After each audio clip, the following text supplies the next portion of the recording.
ভারতের দুই প্রতিবেশী, অন্যতম দুই প্রতিবেশী চীন এবং পাকিস্তান, এরা তো ভারতের সবসময় খুব ভালো চায়। সেই কারণে ভারতকেও নানান রকম ব্যবস্থা করে রাখতে হয়।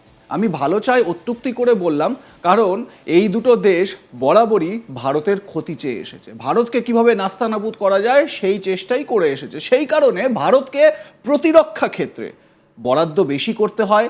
প্রতিরক্ষার জন্য বা ডিফেন্সের জন্য নানান রকম সিস্টেম, নানান রকম পদ্ধতি আপডেট করতে হয় এবং সেই লক্ষ্যে DRDO, defence research development organisation, এরা মানে যারা প্রতিরক্ষা ক্ষেত্রে সমস্ত সরঞ্জাম, বিভিন্ন রকম অত্যাধুনিক অস্ত্র তৈরি করে ভারতের, তাদেরকে ভীষণ রকম কাজ করতে হয়, অ্যাক্টিভ করতে হয়। এবারে আপনাদের যে খবরটা দেব তাতে করে চীন পাকিস্তান তারা কিন্তু থরথর করে কাঁপবে, কারণ ভারতের হাতে এসে গেছে আরও এক পাওয়ার।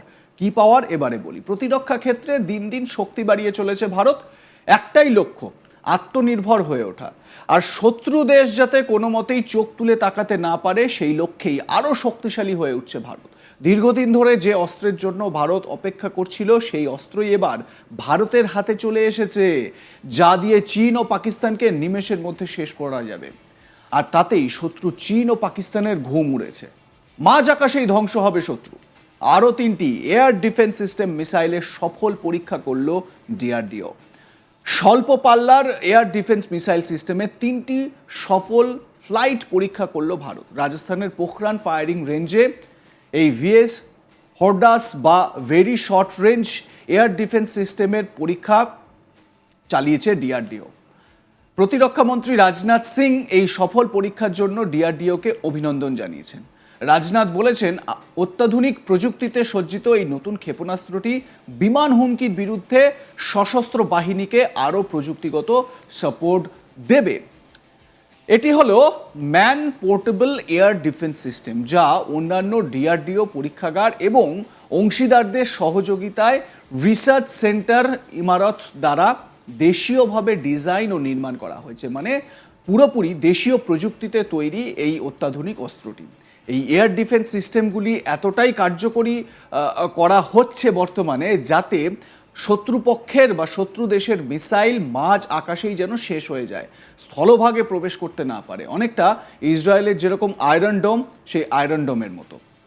মিসাইলটিতে একটি ক্ষুদ্রাকৃতির রিয়াকশন কন্ট্রোল সিস্টেম এবং ইন্টিগ্রেটেড এভিওনিক্স সহ অনেক অভিনব প্রযুক্তি অন্তর্ভুক্ত হয়েছে, যা পরীক্ষার সময় সফলভাবে প্রমাণিত হয়েছে। ক্ষেপণাস্ত্রের উন্নয়ন সম্পন্ন হয়েছে এবং 2টি উৎপাদন সংস্থা ডেভেলপমেন্ট কাম প্রোডাকশন পার্টনার মোডে নিযুক্ত হয়েছে। এই ট্রায়ালগুলিতে ডিসিপিপিএস এর মাধ্যমে উপলব্ধি করা ক্ষেপণাস্ত্রগুলি সফলভাবে ব্যবহার করা হয়েছে। এইভাবে প্রধানমন্ত্রী শ্রী নরেন্দ্র মোদীর নেতৃত্বাধীন সরকারের আত্মনির্ভর ভারতের দৃষ্টিভঙ্গির সঙ্গে সঙ্গতি রেখে অল্প সময়ের মধ্যে প্রাথমিক পরীক্ষা এবং উৎপাদনের পথ প্রশস্ত করেছে। আপনাদের একবার দেখাই ডেমনস্ট্রেশন। আপনারা দেখতে পাচ্ছেন স্ক্রিনে কিভাবে কাজ করবে এই ডিফেন্স সিস্টেমটি।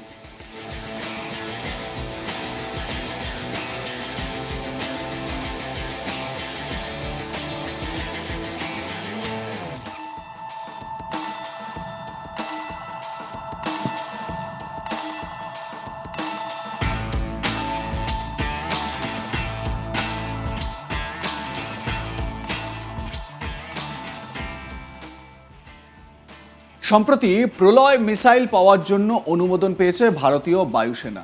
একটি স্বল্প পাল্লার ব্যালিস্টিক ক্ষেপণাস্ত্র, সেটি হলো শর্ট রেঞ্জ ব্যালিস্টিক মিসাইল। বিমান বাহিনীর জন্য 120টি ক্ষেপণাস্ত্রের অনুমোদন পাওয়া গেছে।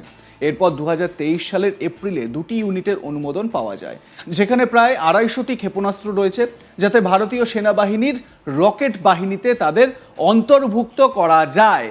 এবারে আপনারা বুঝতেই পারছেন, যেরকম আমি শুরুতেই বললাম যে আমাদের দুই প্রতিবেশী, একদিকে চীন একদিকে পাকিস্তান, তারা তো খুব ভালো নেইবার আমাদের। তো তাদের সঙ্গে নেইবারহুড বজায় রাখার জন্য ভারতকেও নানান রকম কাজ চালিয়ে যেতে হয়। এই দুজন প্রতিবেশী থাকলে শত্রুর আলাদা করে আর দরকার পড়ে না। তো সুতরাং এই দুজনকে, মানে এই চীন আর পাকিস্তানকে শায়েস্তা করার কথা সব সময় ভারতকে মাথায় রেখে চলতে হয়। আপনারা দেখবেন ভারতের যে বাজেট, কেন্দ্রীয় যে বাজেট, সেই বাজেটে প্রত্যেকবারই কিন্তু এই প্রতিরক্ষা খাতে অনেক বেশি পরিমাণে বরাদ্দ করা হয়।